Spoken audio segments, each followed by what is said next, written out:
Welcome back everyone, and in today's video I'm going to be a very upset parent. Not for kind of when someone says, "Now you've been very bad and I am very angry and cross and naughty," but more in the vein of, I am very, very disappointed in you. Now, let me make one thing very clear. I am not disappointed in this figure. Absolutely not. In fact, the three that I really wanted from the Speedia 500 Velocitron line that Walmart exclusively sell in America, I'm happy with all three, and I'm going to go into why in a bit. But we have to address the elephant in the room. In 2016, Toys R Us and Hastings, a very big company that stocked comic books and VHS, DVDs, nerd memorabilia, toys, that kind of thing. Both of those companies went out of business. No Hastings, no Toys R Us. And the problem was that they sold a lot of exclusive product that was aimed specifically at the geek and nerd community. Now, what that did is create a power vacuum where companies like Hasbro didn't really know where to show their product, their exclusives, and one-off figures for a varied range of things. Power Rangers, He-Man, Transformers, G.I. Joe, you get the picture. So other companies like Target, Walmart, Walgreens jumped on the bandwagon and immediately signed up to get some of the exclusive tastiness. Now that created another problem. A lot of regular people, especially with apps like Mercari and Amazon, would go into these stores selling as a side hustle products that they would make money on. And unfortunately, the toy collector market got hit quite badly. Yeah. But Toy Scourge, what has that possibly got to do anything at all with the wondrous creature that we see in front of us? Well, here's the thing. Those people that had a side hustle reselling things from stores like Ross or Walmart or Target that they would make a profit on, albeit a small one, realized that with one product they could buy maybe a whole case assortment, say of the exclusive Red Cog thrust from Target, other Walmart exclusive, the Azrael Batman from McFarlane Toys right now, and yeah, Cosmos. People, and I hate using this word, are scalping the product that a lot of people collect. And whereas you'd normally spend about $20 last year on average in American dollars on a deluxe figure, now $24.97 due to inflation, and those scalping prices go high. Let's look at an example. So I have before used to sell parts of my collection that I had no interest in keeping. Mercari. Mercari is a really good app, and I can't really say anything bad about it because it does its job well. You can find a lot of interesting stuff on that app, and sometimes even find prices better than eBay, cheaper than eBay. But here's where I bring Cosmos back into the mix. We're seeing prices for 70, 75, 80, 85, 90, 155, $180.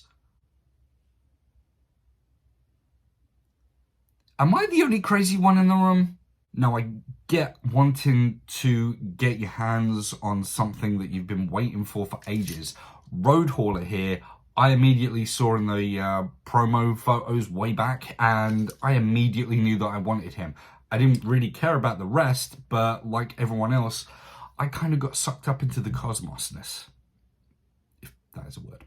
So while this line really doesn't have any major issues, the only real major issue at the moment is us ourselves. Prices right now for everything due to inflation are climbing on a weekly basis, it seems. Gas seems to be getting a little better, but it's everything else that seems to be rising.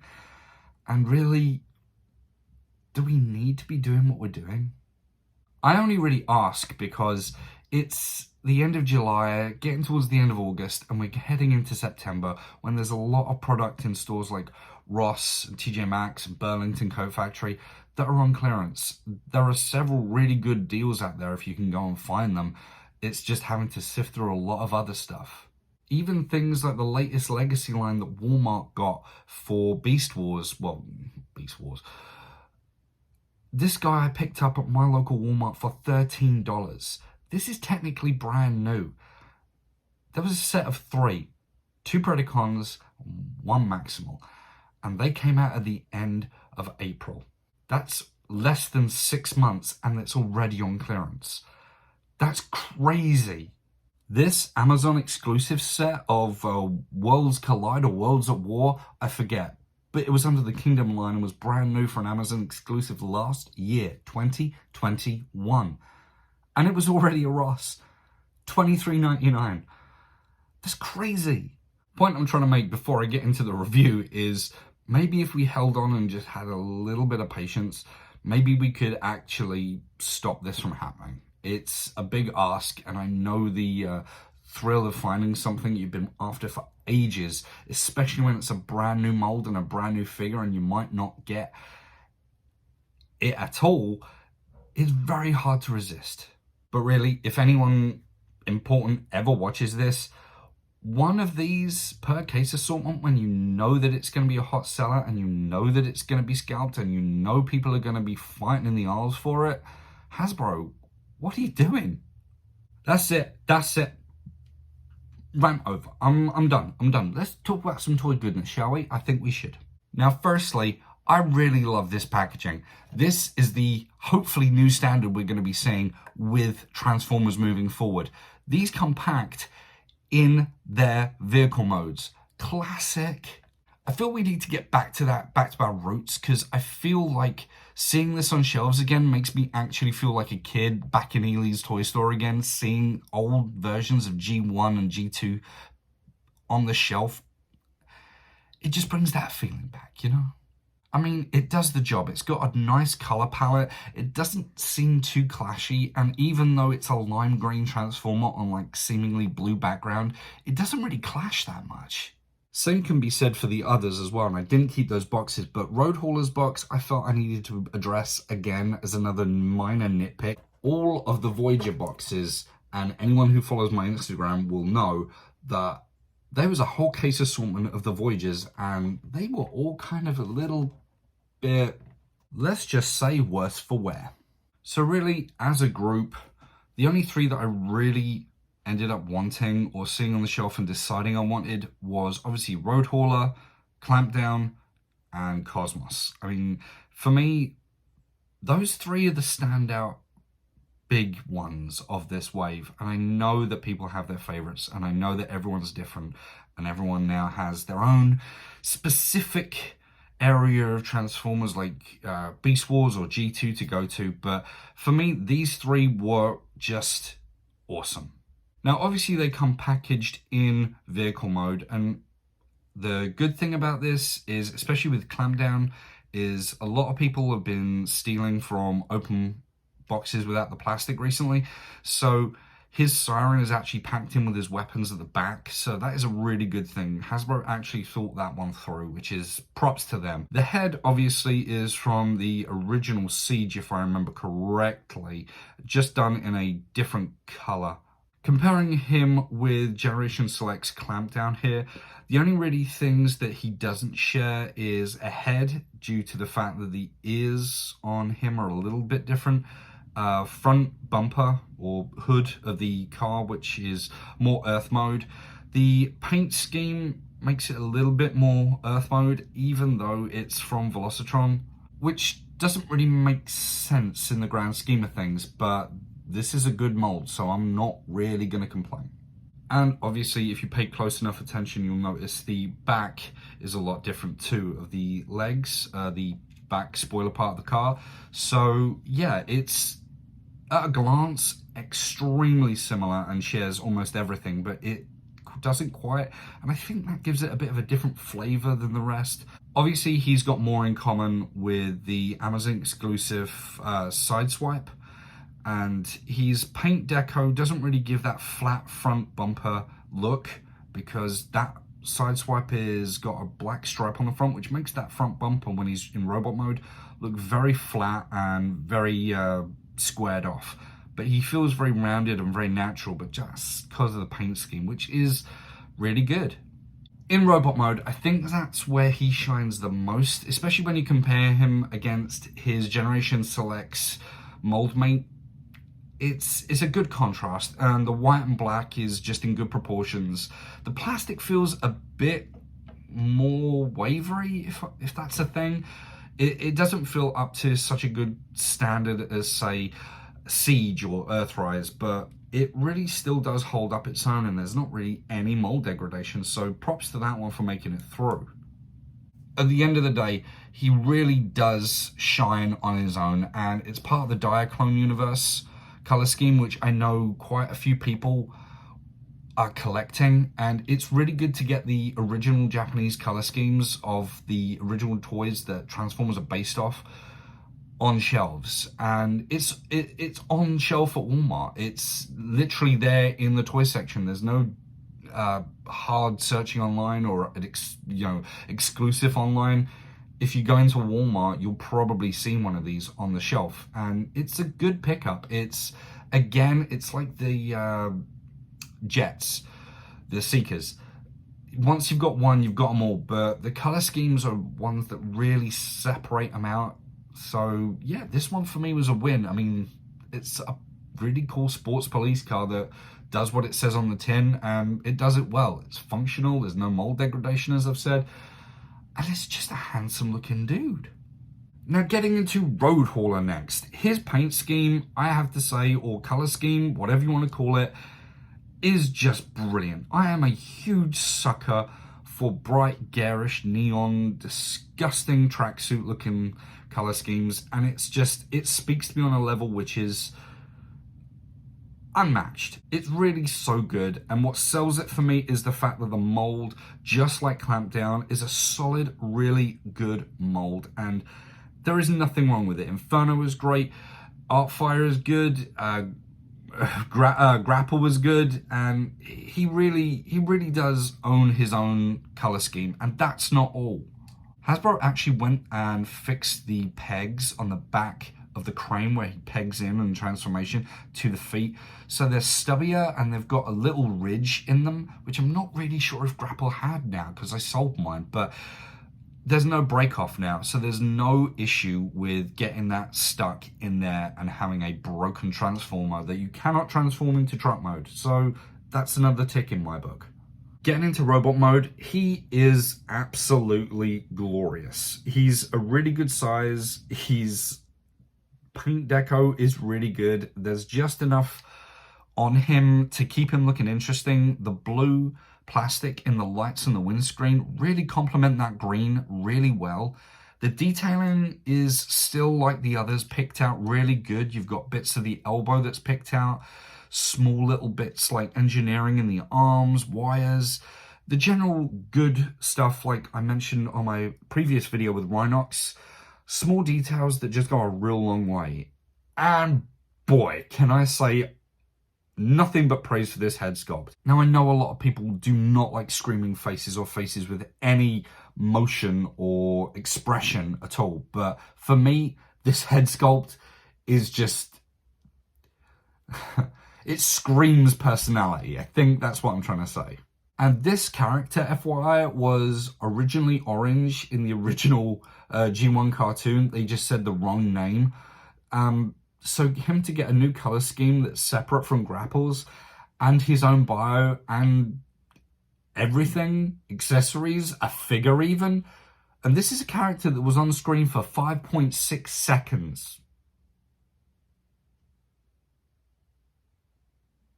5.6 seconds. Yeah, the guy ain't really done bad for himself, so I love it. I really do. I love the mold, I love the color scheme, I love the small little details of just the yellow and black. It's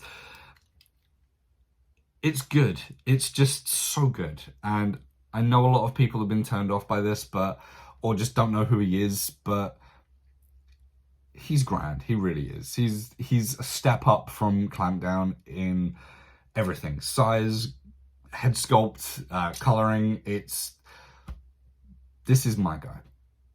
And now, for the moment you've all been waiting for.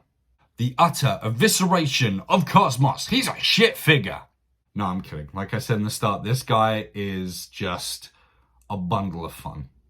Now, like the others, he comes packaged in vehicle mode, and it's a vehicle mode that doesn't really sell itself in the box. It's a stubby little spaceship, and you'd really think that it's not sleek, doesn't look functional, it doesn't do anything to stand out, but the fact that it's Cosmos, that's what sells it.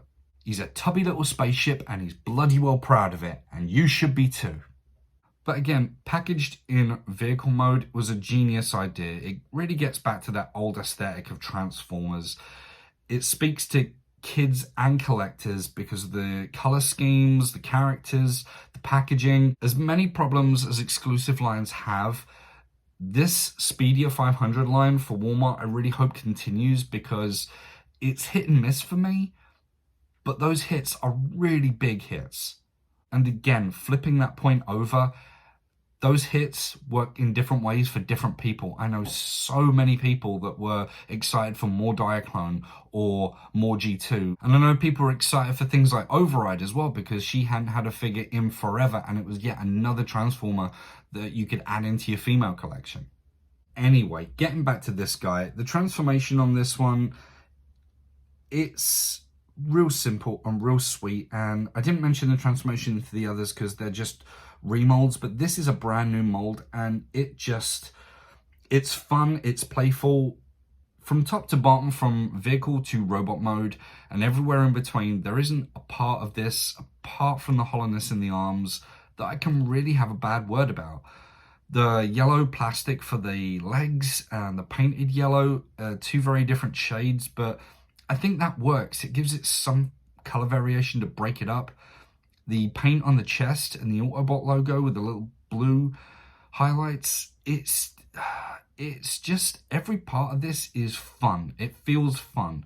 It works on every level, as I said, and it's got so much charm and character to it, so much more than the IDW version, the last Cosmos we got, and that was a really good Cosmos. But with these Generations figures now, they seem more in a tighter scale, so it just, you feel like with the price of inflation and the size upgrade for him especially, you're getting more bang for your buck.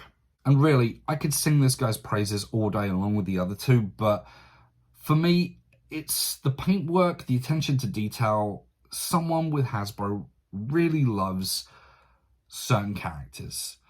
You can really feel with certain repaints, they're just making use of the mold they have. And with this, I get it. It's a very unique mold. There isn't anything else that I can think of apart from like maybe its original like Japanese colors or an evil shattered glass universe that they can do with this. And really, I can understand why then that they only put one in a box of 8 and then ship it out, because really, you're spending so much time working on one figure. You need to think about your overheads.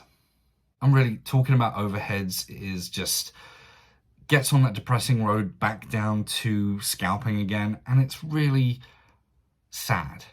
And I think it's more sad because this guy just feels just so fun. He does feel worth the $24.97 that he is.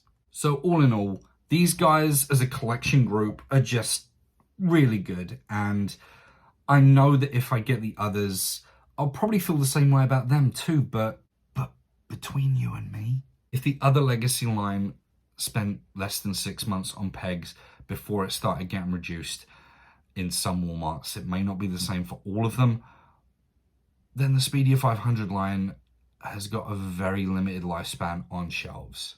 And if you do things like YouTube or Instagram, it is very, very tempting to pay the extortionate prices to get a video out, to get content out, to say anything about how good this is, or bad, depending on your viewpoint.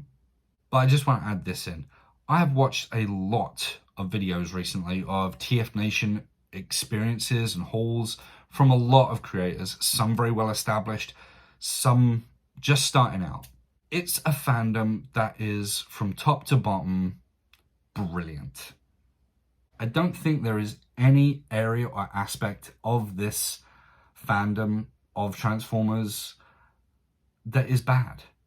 There are so many series to choose from, and there are so many characters, and there are so many color schemes and so many molds, so many things to love about so many different shows. And it's not just G1, it's not just Beast Wars, it's not just Diaclone, it's not just the Japanese continuation series, it's not just animated, it's not just Cyberverse, it's not just Prime. It's literally everything and more. What I'm trying to say in a roundabout, sloppy way is let's not let some people ruin it for all of us. There are always going to be those people that try and make a buck, try and spoil it for other people, and try and ruin your day. The trick is to not let them. So all I can really say to wrap things up is have a good day. Thank you for watching. If you see these guys anywhere, pick them up, especially Cosmos. And that's it. That's all there is. Thanks for watching. That was a really difficult video for me, but thank you for watching. Like, share, subscribe if you want more reviews and toy content in the future, and nerd appreciation.